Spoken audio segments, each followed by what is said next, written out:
Assalamualaikum warahmatullahi wabarakatuh. Kita berjumpa lagi dalam channel Ayo Belajar. Semoga channel ini tambah bermanfaat. Silahkan dulur-dulur bantu subscribe dan like dan share. Semoga channel ini bisa berkembang. Di sini kami hanya ingin berbagi, menambah ilmu dan wawasan. Jika ada salah dan khilaf itu adalah kan ketidakberdayaan kita sebagai manusia. Jika ada yang benar itu adalah al-haq darinya. Jadi di sini saya akan membahas tentang 10 kunci pembuka rezeki menurut Al-Qur'an dan As-Sunnah menurut Rasulullah SAW yang ketujuh, yaitu membelanjakan harta di jalan Allah. Jadi kunci lainnya untuk menarik datangnya rezeki adalah membelanjakan harta di jalan Allah Subhanahu wa taala. Dalam hal ini ada dua perkara yang akan saya sampaikan, yaitu dengan berinfak, membelanjakan harta. Allah Subhanahu wa taala berfirman dalam Al-Qur'an surat As-Saba ayat 39 yang artinya, dan barang siapa yang kamu nafkahkan dan barang apa saja yang kamu nafkahkan, maka Allah akan menggantinya. Dalam menafsirkan ayat tersebut, Syekh Ibnu Absur berkata, yang dimaksud infak adalah pembelanjaan yang disukai oleh Allah, seperti menyumbang fakir miskin atau membelanjakan harta di jalan Allah untuk menolong agama. Dan dalil yang agama yang menunjukkan bahwa membelanjakan harta di jalan Allah merupakan kunci pembuka rezeki.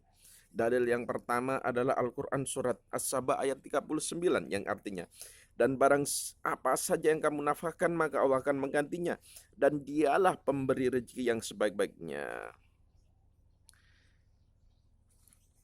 Jadi barang siapa mendermakan harta berarti dia telah memenuhi syarat untuk mendapatkan gantinya. Dan barang siapa yang menyimpan harta dan tidak mau mendermakannya, pasti harta itu akan sirna dan tidak berhak mendapatkan gantinya, dan akan hilang tanpa mendapat gantinya, yang artinya harta itu akan binasa. Seorang pedagang yang mengetahui bahwa dagangannya akan rusak, tentu dia akan menjualnya dengan cepat meskipun terpaksa. Meskipun terpaksa rugi, dan dia mengatakan bahwa itu lebih baik daripada membiarkan barang-barangnya rusak. Jika ia tidak menjualnya hingga barang-barang itu rusak, maka ia telah melakukan kesalahan. Tetapi sekiranya ia berkesempatan untuk memperoleh keuntungan yang banyak, namun ia tidak menjualnya, maka ini merupakan tindakan yang gila. Jadi maksudnya, setiap kali melakukan perbuatan semacam itu, mereka tidak menyadari bahwa yang dilakukannya itu merupakan perbuatan gila. Sesungguhnya harta kita ini berada di ambang kerusakan, dan apabila dibelanjakan untuk anak dan keluarga dan dipinjamkan, pasti akan dikembalikan oleh yang meminjam, yaitu Allah Subhanahu wa taala, sebagaimana termaktub dalam firman-Nya. Al-Quran surat Saba ayat 39, dan barang siapa dan barang apa saja yang kamu nafkahkan, maka dia akan menggantinya. Kepada setiap orang Allah Subhanahu wa taala telah menitipkan tanah, kebun, rumah, atau barang-barang lainnya. Memang manusia perlu bekerja untuk memperoleh harta benda, namun sebenarnya harta benda itu milik Allah Subhanahu wa taala. Dia menitipkannya kepada manusia, seolah-olah dia memberikan modal kepada manusia agar mereka pandai menjaga dan mengembangkannya, bukan malah membiarkannya rusak begitu saja.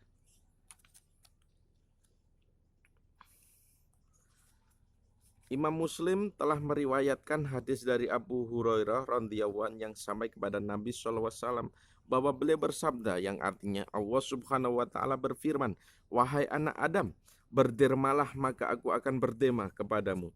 Allah Maha Besar, apakah ada jaminan yang lebih kuat dari jaminan darinya? Bagi orang yang membelanjakan hartanya di jalan Allah, betapa mudahnya jalan untuk memperoleh rezeki. Manakala seseorang mendermakan hartanya di jalan Allah, maka zat yang memiliki segala kerajaan ini juga akan mendermakan sesuatu kepada orang yang mendermakan hartanya. Manakala seseorang berinfak sesuai dengan kemampuannya, maka Allah Subhanahu wa Ta'ala yang memiliki semua isi langit dan bumi akan memberikan sesuatu sesuai dengan keagungan dan kekuasaan. Subhanallah, betapa mulianya hamba-hamba yang suka membelanjakan harta di jalan Allah. Karena itu adalah kunci pembuka rezeki.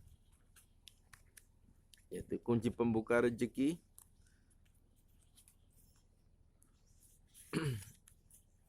jadi betapa syukurnya orang-orang yang suka membelanjakan harta di jalan Allah. Sesungguhnya banyak bukti yang terdapat dalam kitab hadis maupun sejarah, bahkan dalam kehidupan kita sekarang yang menunjukkan bahwa Allah Subhanahu wa Ta'ala akan mengganti sesuatu yang telah didermakan oleh seseorang di jalannya. Imam Muslim telah meriwayatkan sebuah hadis dari Abu Hurairah radhiyallahu an dari Nabi Shallallahu alaihi wasallam beliau bersabda, yang artinya, pada suatu ketika seseorang berada di tengah padang, kemudian ia mendengar suara dari awan, siramilah kebun si fulan. Lalu awan itu bergerak dan menyiramkan airnya pada sebuah dataran. Tiba-tiba sebuah aliran dari beberapa aliran itu telah menyimpan seluruh air hingga air melimpah. Ternyata ada seorang laki-laki berdiri di kebunnya yang mengalirkan air dengan cangkulnya. Maka orang tadi bertanya kepadanya, "Wahai hamba Allah, siapakah namamu?" Laki-laki tadi menjawab, "Namaku Fulan," yakni nama yang ia dengar di awan tadi. Kemudian laki-laki itu balik bertanya, "Mengapa engkau menanyakan namaku?" Ia berkata, "Sesungguhnya aku mendengar suara di awan yang airnya sampai di sini. Suara itu mengatakan, siramilah kebun si fulan, yakni namamu. Maka apakah yang telah engkau lakukan?" Kemudian laki-laki itu menjelaskan, "Jika engkau berkata demikian, sesungguhnya aku memang menanti hasil yang keluar dari kebun ini.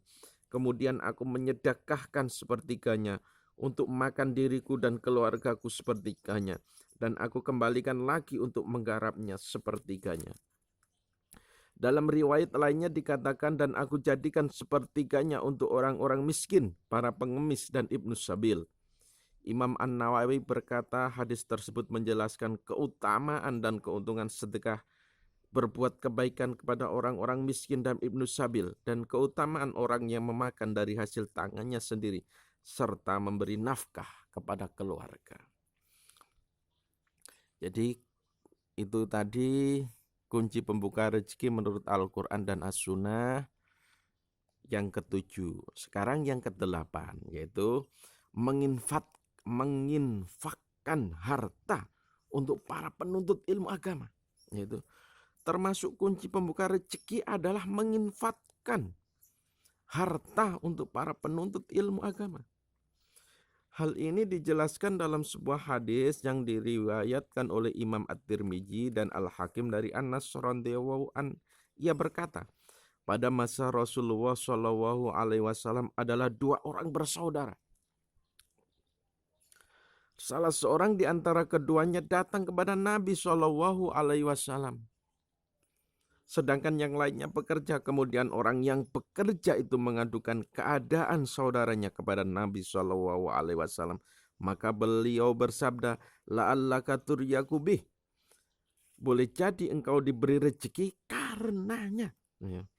Dalam hadis tersebut, Nabi Shallallahu alaihi wasallam menjelaskan kepada orang yang mengadu kepadanya bahwa ia mendapatkan rezeki itu disebabkan oleh saudaranya yang sibuk mencari ilmu dan membiarkan saudaranya bekerja seorang diri. Ia mengira bahwa rezeki yang diperolehnya itu semata-mata dari hasil usahanya. Padahal sebenarnya Allah Subhanahu wa Ta'ala membukakan pintu rezeki untuknya karena ia memberikan nafkah kepada saudaranya yang sedang menuntut ilmu agama. Sebagian ulama menyatakan bahwa para penuntut ilmu agama itu termasuk di antara orang-orang yang disebutkan Allah Subhanahu wa taala dalam firman-Nya surat Al-Baqarah ayat 273 yang artinya berinfaklah kepada orang-orang kafir yang terikat oleh jihad di jalan Allah. Mereka tidak dapat berusaha di bumi, orang yang tidak mengetahui menyangka mereka orang kaya karena mereka memelihara diri dari meminta-minta. Mereka tidak meminta kepada orang secara mendesak, dan apa saja harta yang baik yang kamu nafkahkan di jalan Allah, maka sesungguhnya Allah Maha mengetahui. Imam Ghazali berkata, baik sekali apabila bersedekah kepada para penuntut ilmu. Hal itu akan menolong mereka dalam menuntut ilmu agama. Sedangkan menuntut ilmu agama merupakan amal yang sangat mulia. Ibnu Mubarak juga sangat dikenal sebagai ahli ilmu. Maka dikatakan kepadanya, sekiranya engkau meratakan, dia berkata, sesungguhnya aku tidak mengetahui kedudukan yang lebih tinggi setelah para nabi kecuali para ulama jika mereka sibuk dengan urusannya sendiri sehingga tidak ada kesempatan untuk belajar dan mengajar, maka memberikan kesempatan kepada mereka untuk menuntut ilmu sangatlah utama.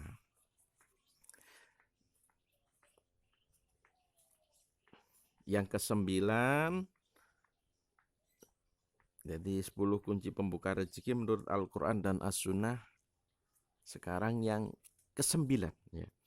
Yang kesembilan adalah berbuat baik kepada orang-orang yang lemah. Ingat-ingat. Jadi berbuat baik kepada orang-orang yang lemah.